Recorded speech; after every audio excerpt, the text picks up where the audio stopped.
pass around the book of names. We put the names of people that are in need or have recently passed away. We can also put in animals, pets, any living being that you think is in need of prayers, and also world situations. Good morning.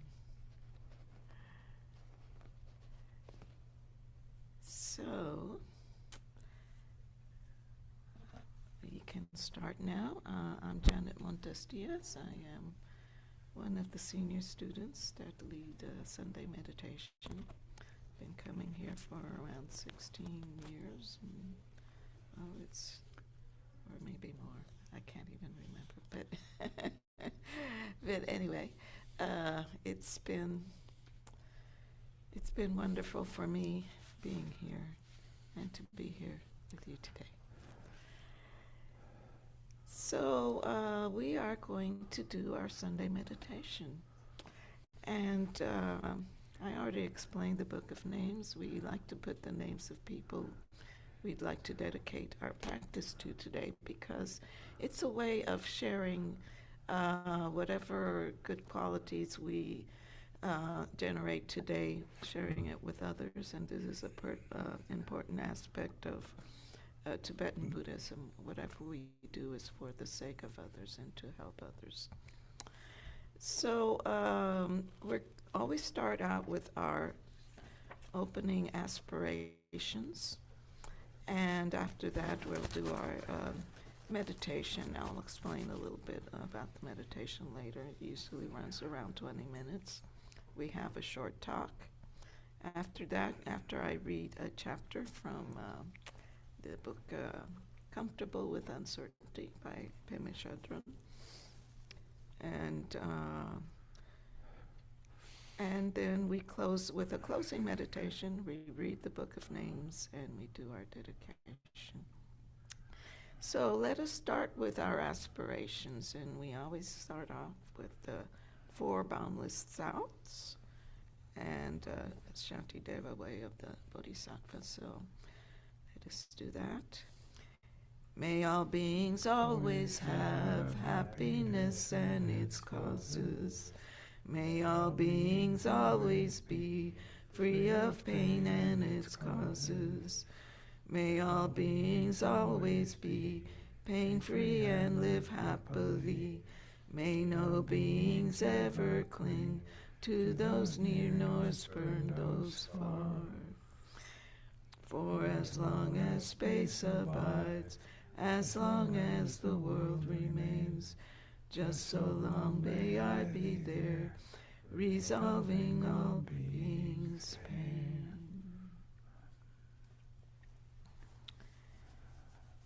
So before we start, I just want to mention we have with us Lama Namgyal, and he is one of the founders of Dawn Mountain, so thank you for being here today.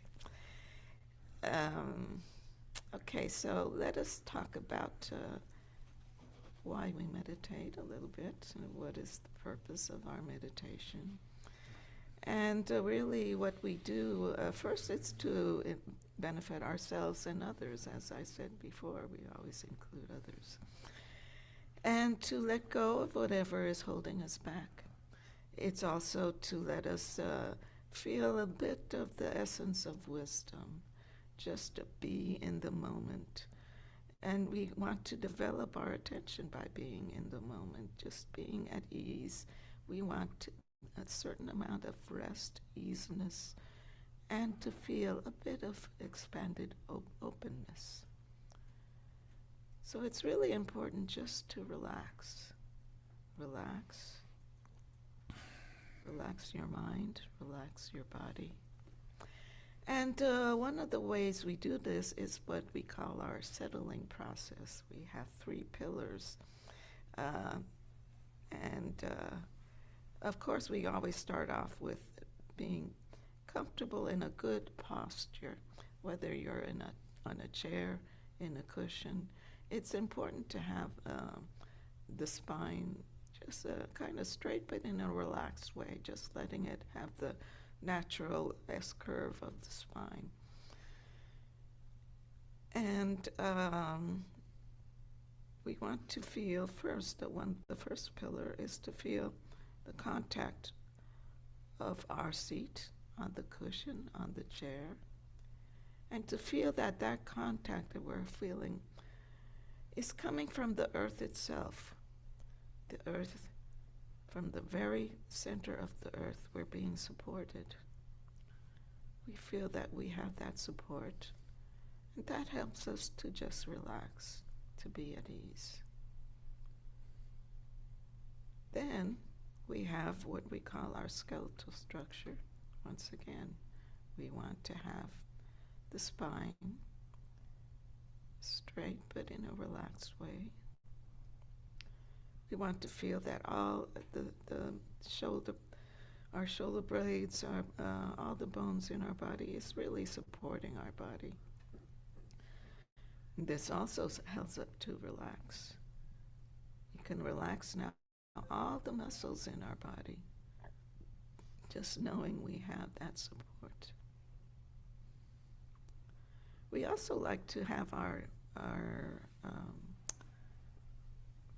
head just slightly tilted down, and this is good because it helps the flow of energy, because the last pillar that we have is what we call the central channel. The central channel starts from our belly area, about 3 finger width below our belly button, 3 fingers width within us. We have what's called an energy center, a chakra. The Tibetans call it the do. And from this energy center comes a flow of energy that goes up the spine and goes to the very top of our head. So we slightly keep our head slightly tilted to help that flow. So let's just sit for a moment and feel those 3 pillars. Our seat, coming from the very center of the earth, lending its support. Our spine, our skeletal structure, supporting all the muscles. And just try to feel and know that within us is a central channel that is letting energy flow. Also, it's good to keep, we like to kind of meditate with our eyes slightly open. And one of the reasons is because it helps us to develop our attention in this manner, in this way. When we go throughout our daily lives, it's easy for us to keep that attention in whatever we're doing. But if you find this too distracting, it's fine to close your eyes.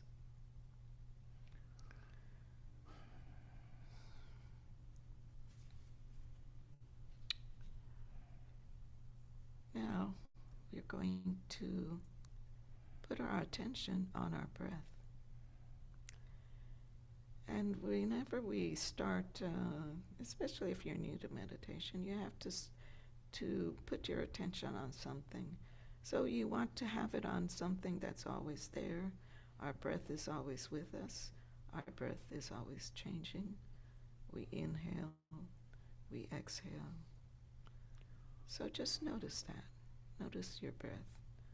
And it's good to do this and kind of feel that when you breathe in, you breathe that breath to the navel area, to the do.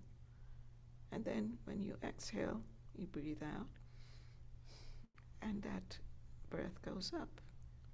It goes up. And you can kind of visualize it going up to the top of your head, or just feel that it's going through your nostrils and leaving your body. So as we observe the breath, we're going to realize that our mind starts to wander, thoughts come up, and this is perfectly natural. Our mind is always creating thoughts, But whenever we notice that we are lost in thought, we just pull ourselves back and just let it go. Just naturally let it go without too much effort. You can say to yourself, thinking, thinking, and just label the thought a thought and let it go. Go back to the breath. So you're going to go back to the breath as many times as you have to. So we're going to do this for a few minutes, and after that I'll introduce a practice that's called the home practice.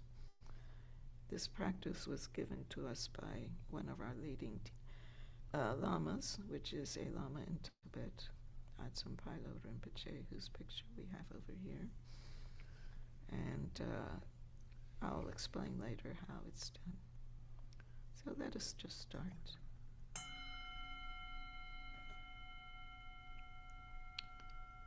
Observe the breath.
to introduce the Hong practice. We're going to chant a sacred syllable, Tibetan sacred syllable, which is the syllable Hong. And Hong actually represents enlightened mind. But when we chant it, we just want to feel how the vibrations go through our body. So each one of us is going to chant Hung at their own pace, just for a few seconds, and just to feel instead of just observing the breath, observe or feel the vibration of that sound in your body, in your mind. Just be with it and feel the sound of everyone around you chanting Hum. Each person will chant at their own pace. So let us begin.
Now just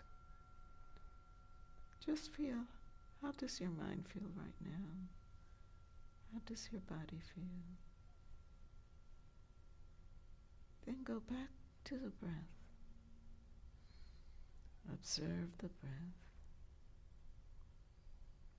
Inhale, exhale.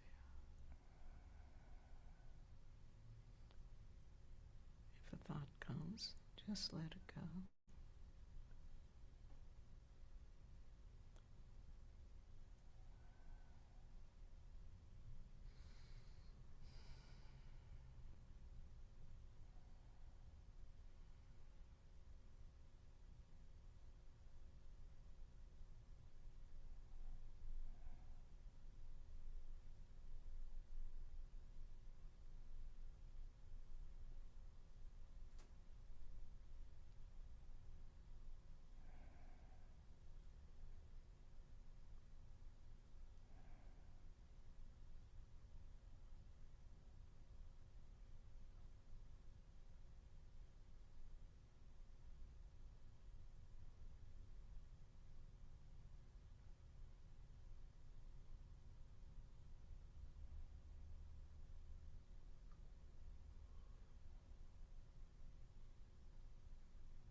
Let us chant one more time the sacred syllable home.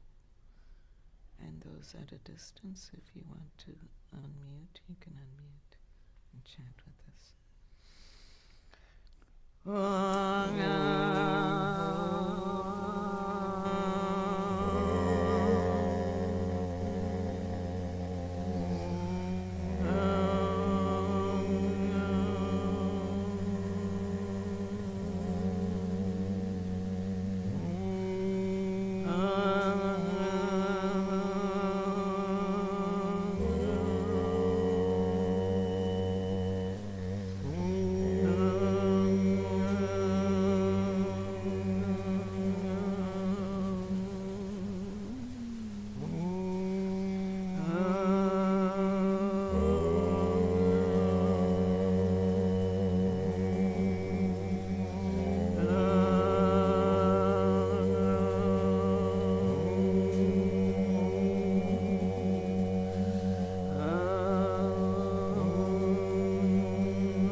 Again, how does your mind feel?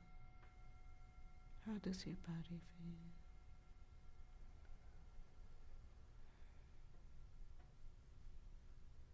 Now we go back to the breath. Observe the breath.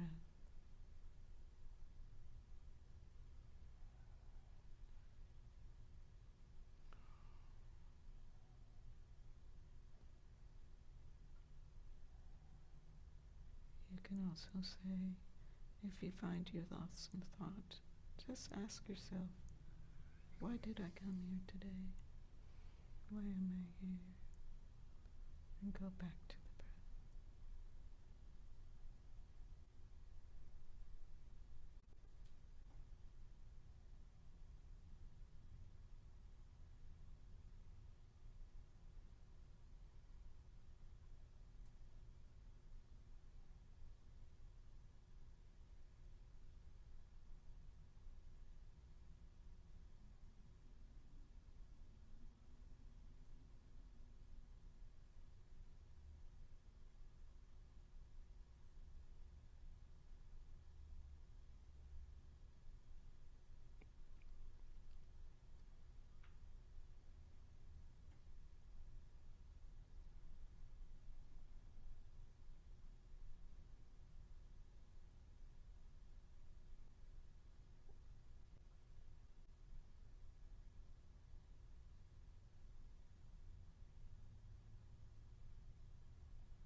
practice that we did is a practice that you can do on your own.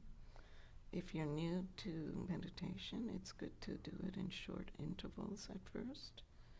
You can do it, let's say, 2-minute intervals, just 2 minutes of observing the breath, or a few seconds of just relaxing, then go back to observe the breath another 2 minutes. And slowly you start to build up the time that you are in attention with your breath. And the same thing with chanting the hum, if you're able to. So, I'd like to mention the Book of Names. We have a Book of Names that's going around. I don't know if all of you had a chance to, do I have it here? No. Whoever has the book name would like to add names to it. And those that are in the distance can put it in the chat, and we'll gather the names at the end of our practice. We will read the names of everyone that we dedicate our practice to today. So we've been reading from the book Comfortable with Uncertainty by Pema Chandran. And today, I believe we are in chapter 14, which is called The Facts of Life, Impermanence.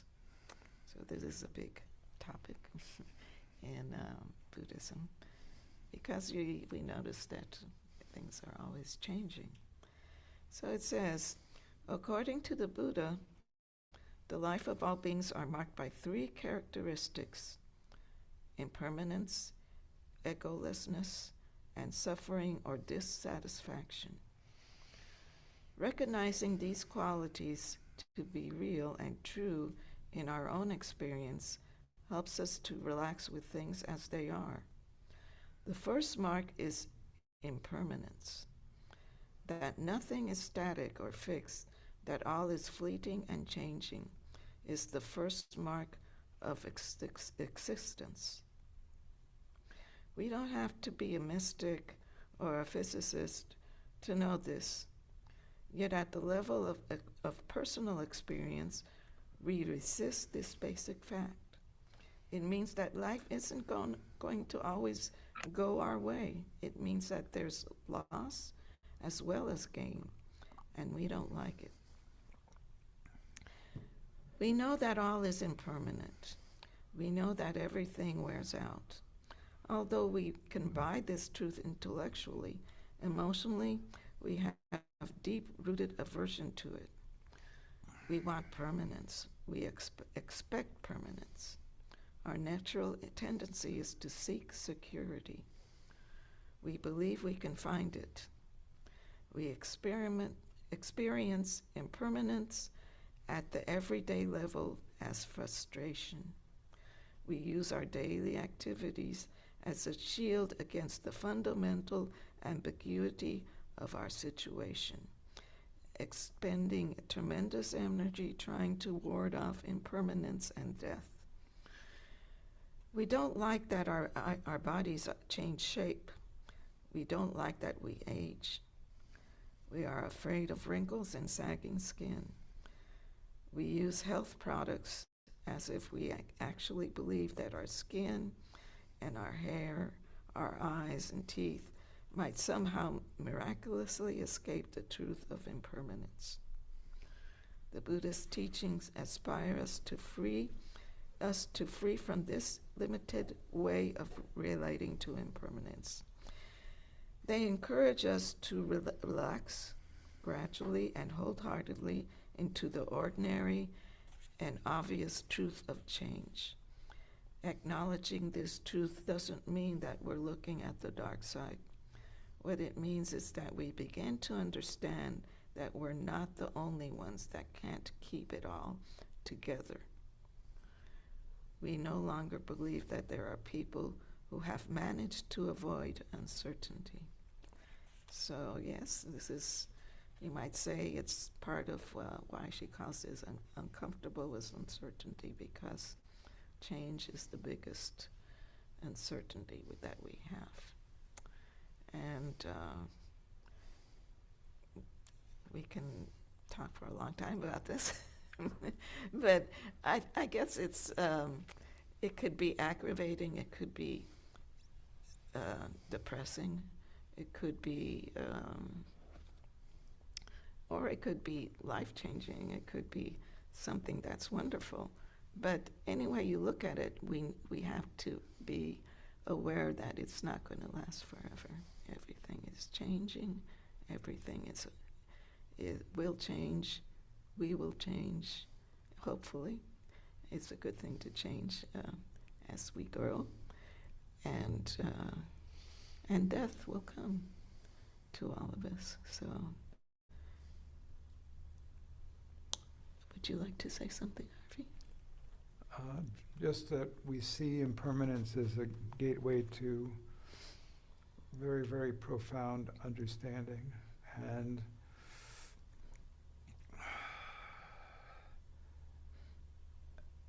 our ordinary minds are really mired in impermanence and generality, and really practice is oriented towards specifics and the realities of the moment. And meditation on the breath is a great gateway to recognizing the immediacy of our experience and the richness of our experience, and moving away from the dullness and fogginess of generalities.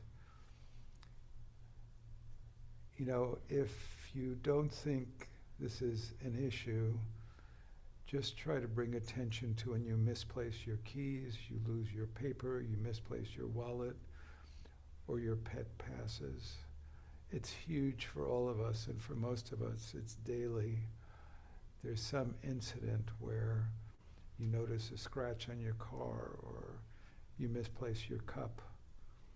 And just allow and be in touch with how distressing that is. That's coming in contact with impermanence.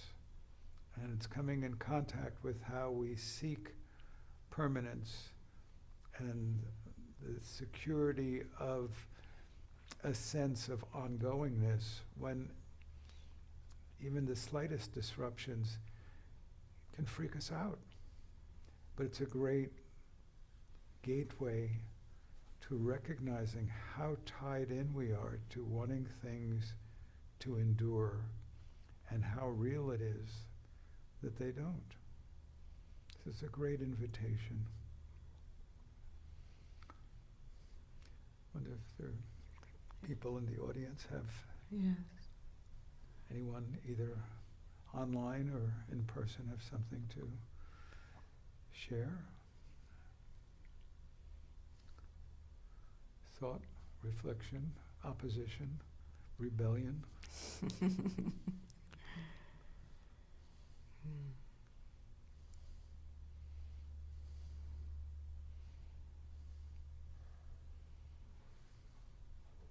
Nancy's got her hand up.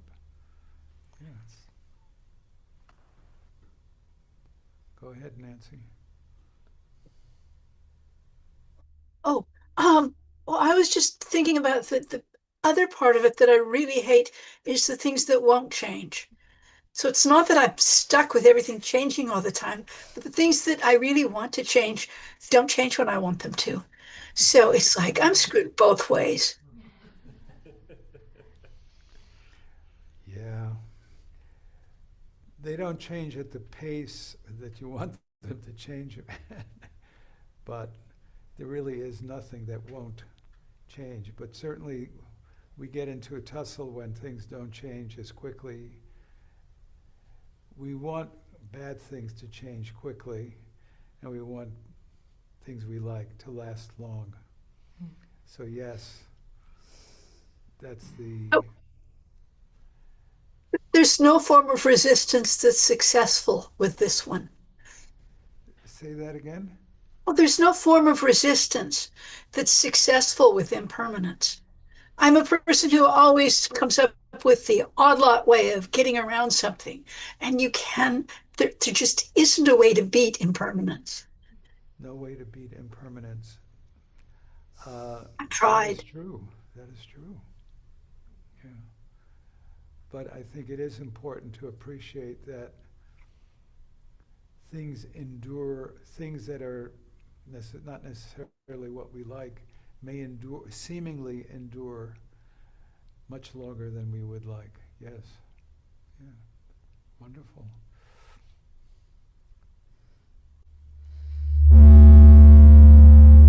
Emily has her hand up. Hi, can you all hear me okay? If you speak a little bit louder. Yes, can you hear me okay? Yes. Now, okay. Hi, I'm joining you from virtual space.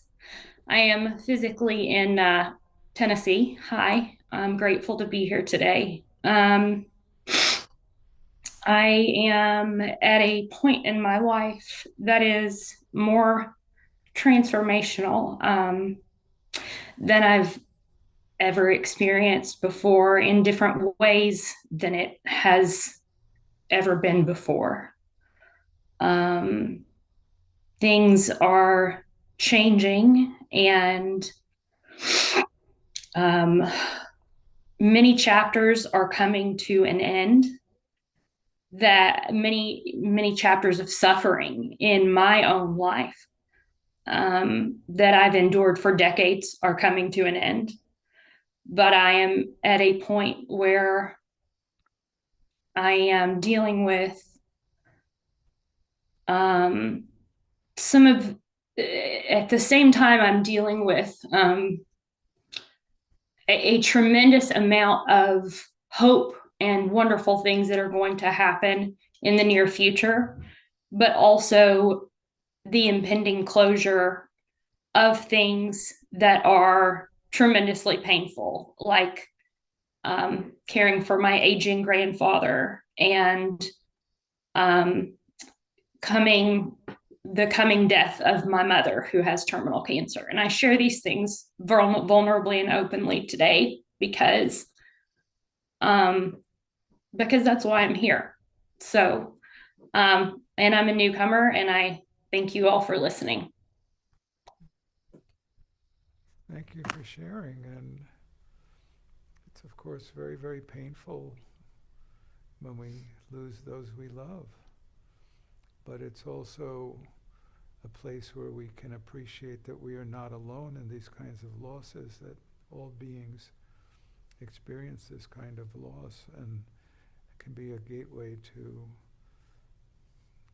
empathy and realizing how common it is for all of us to have these terrible, terrible pains, both of caring for an aged grandparent or ill parent. It's so much suffering, and there may be a certain kind of relief when they do come to a certain kind of termination of their suffering, but it's all part of the process. Yeah. And I appreciate your willingness to share that with us. Thank you. Thank you, Emily. Okay, so are we ready to proceed? Okay. I want to mention we have one upcoming event that we're going to have next Saturday, and everyone is invited to come. We call it Sustaining the Radiance. It's an event that it's really a celebration of Don Mountain, of what we've accomplished during the year, and also what we hope to accomplish in the future. And if you're inclined to, it's a fundraiser, but it's not obliged. It's a free event. You can come. We will have food for everyone. We will have a table set up, and our teachers will talk, and especially Lama Rixon, Nathaniel, I forgot his Riggs and Sharep. Rixon Sharep will be here, and he is in charge of our research institute, and he is really working hard to create certain courses and books for Don Mountain. He will be here, and our llamas will be here. They will talk. They will, and then we will show a video of what about Don Mountain, what we've done during the year. So it'll be fun. So I invite anyone to come if you'd like to come, especially if you're new to Don Mountain. It's a wonderful way to get to know us and just appreciate what we have. So that will be on Saturday at 12 noon. So I invite you to come. Our food is being ordered by, it's called the Just Falafel Vegan Cafe. We always have vegetarian food for our events, but it's very tasty, and I think you'll enjoy it. So we sometimes have what we call newcomer events, and really this sustaining the radiance, while it is a fundraiser, I think it's also a wonderful opportunity if you're new to come and just be here, have some good food, and learn a little bit more about what we have done and what we'll be doing in the future. So just come and enjoy. Yes. Okay, Emily, would you like to say a bit more? Yeah, so like Janet said, everybody's invited, but we do need a final head count for the food tomorrow to make sure we have enough food for everybody. So please register for that. It's not If you- tomorrow. Oh, well, Sorry. I need it for... We need the head count Yeah. tomorrow. By tomorrow. by Yeah, sorry. tomorrow, I'm sorry. Sorry, because, we need the. we have to order the food. Yeah. So please register today if you're coming for this event next Saturday, the 6th.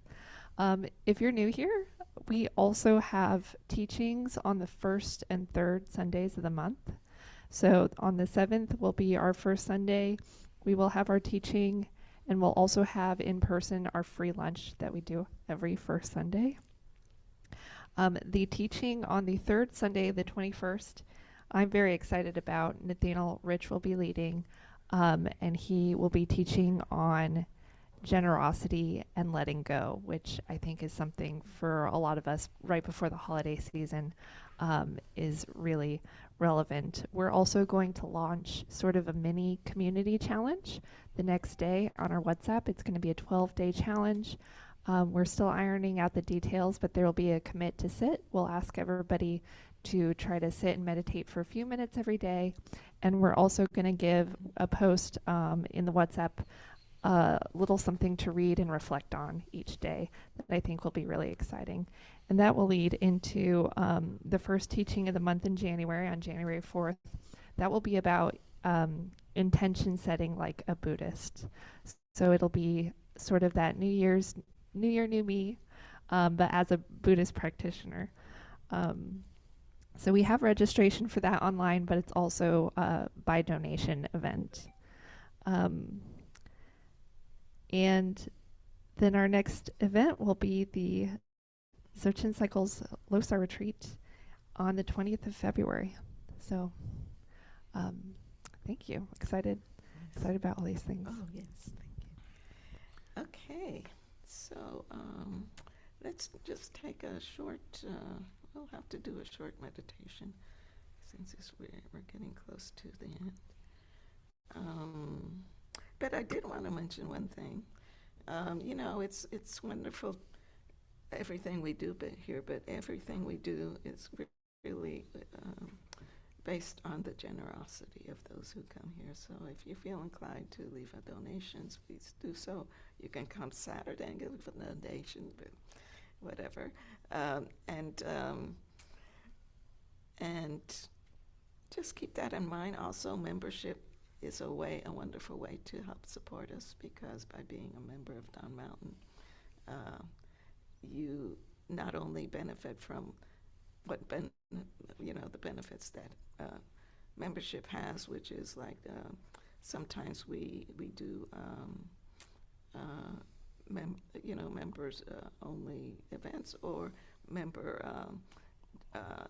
discounts on some of our retreats. So, but also it helps us to sustain our organization. So please keep that in mind. Okay, so let's just start real quick to observe our 3 pillars. Once again, feel the contact of your seat on the cushion coming directly from the earth. Now feel the skeletal structure holding your body, letting all the muscles in your body relax. Just be. Then be aware of the central channel that starts in the belly area below your navel and going up through it. It has a energy center that goes up, bringing energy up through the central channel to the top of your head. Now let us observe the breath for a few minutes.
Now let us chant home.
Observe the breath.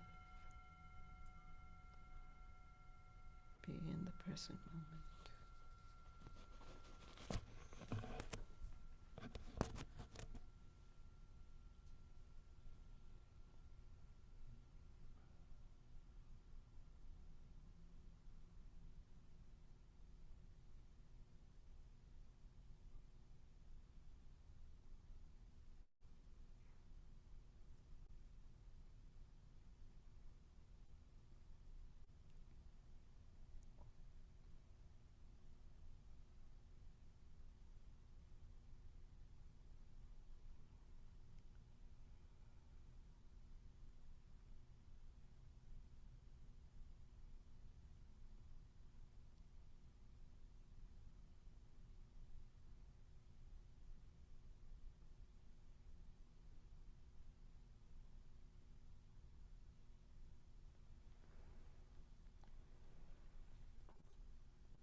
to reading the names of the people we are dedicating today's practice to.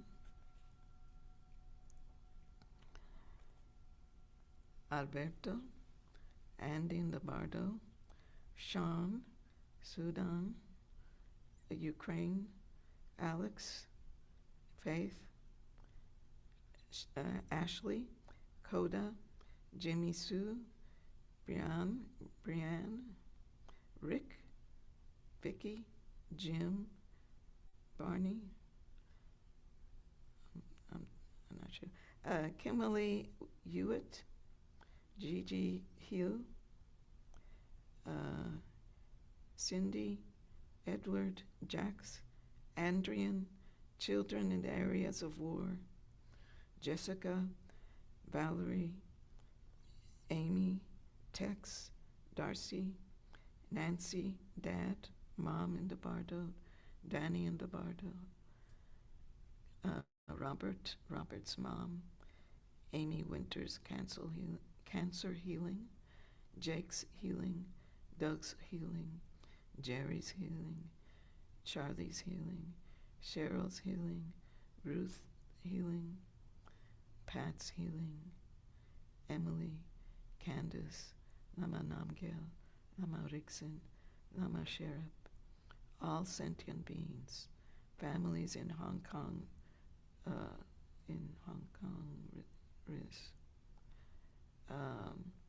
the homeless in Houston during the cold front, Edward Rickliffs, Tammy Campbell, Maya and Josette, Emily from Tennessee. So we always end our practice, by lighting. We do the blessing, the dedication, and we light the candle. But first the dedication. By this good may I swiftly once become a great guru, lead all beings, everyone, to reach to that very ground. With all of you in mind, we light this lamp of clarity. May the glow of love, wisdom shine within us, everyone, till we all rise forth born in one enlightened mandala. And let us do one ah. We always chant the syllable, another sacred syllable, ah, which is a syllable that has, they say it has to do with reality itself, openness, expansiveness. So let us all chant one ah together. I'd